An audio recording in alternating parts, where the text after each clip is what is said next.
So, I mean, how would you advise people, you know, who are maybe new to this? Because I was totally new. I mean, I'd heard of these things, but I didn't see them as a toolbox or even really relate to it. You know, I just thought I had a bad memory. You know, imagination, I always thought I was okay. Intuition, well, I thought that was a bit kooky. Perception, I mean, that's tremendously interesting. But, you know, how would you say people can sort of come about using them?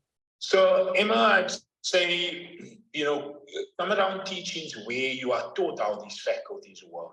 You know, let's say there's one or two of the six that you want to develop that we've discussed here. Go and find the tools. So if you feel you want to develop your will, start using the candle exercise. I gave you a book in terms of the memory, faculty of memory. Go and get a copy, hop onto Amazon and get yourself a copy of that book. But focus on one or two at a time, Emma. That would be my advice. Get around information that teaches you how to strengthen these faculties and focus on one or two at a time. You know, choose one or two that you really want to work on and then go to work. You know, get locked in terms of developing it. So that would be my advice there. Just interesting, you spoke about people being a victim. You know, you actually triggered a quote in my mind. So Winston Churchill, I don't know if you know Emma, but he said,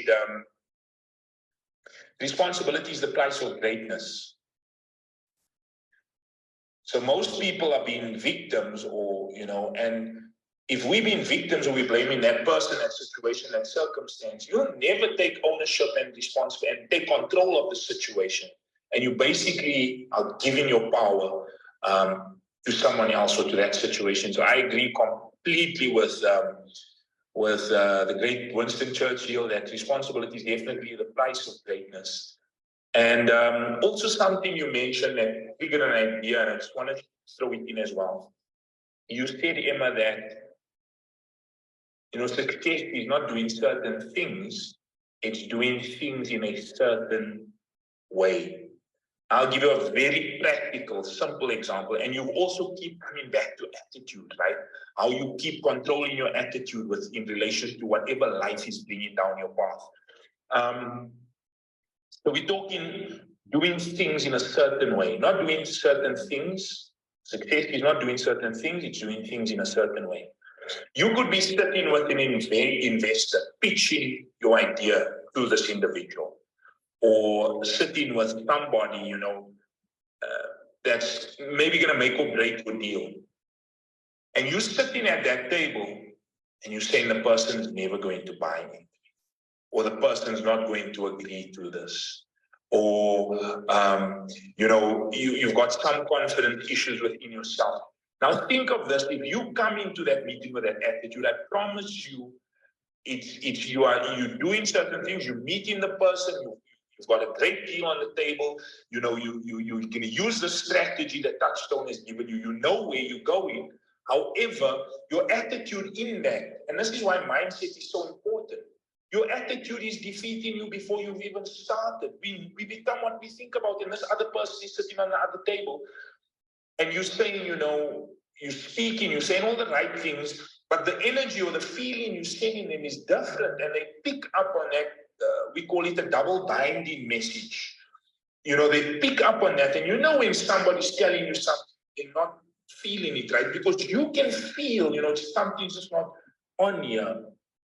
Now, if you can get those two aligned, where you're saying the right things, and your confidence and your inner voice and your attitude in that situation is tuned correctly, that's when the results start coming. That's when the results start improving in terms of the property goals. Make sense, Emma? Yeah, amazing, amazing. I can't believe that we've been talking for an hour already, Lee. I'm really aware of the time.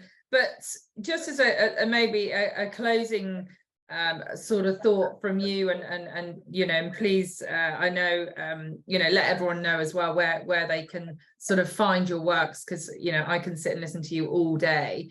But do you feel that we can get to the stage where we do have control of our mind?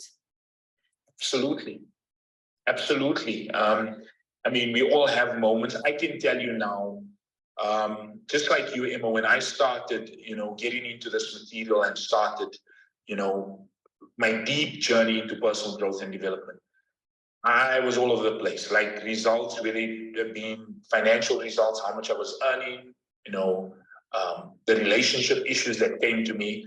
I just thought it was happening to me. I've since changed my mind. Your results are proceeding through you. It's not happening to you. You're in harmony with what you're experiencing.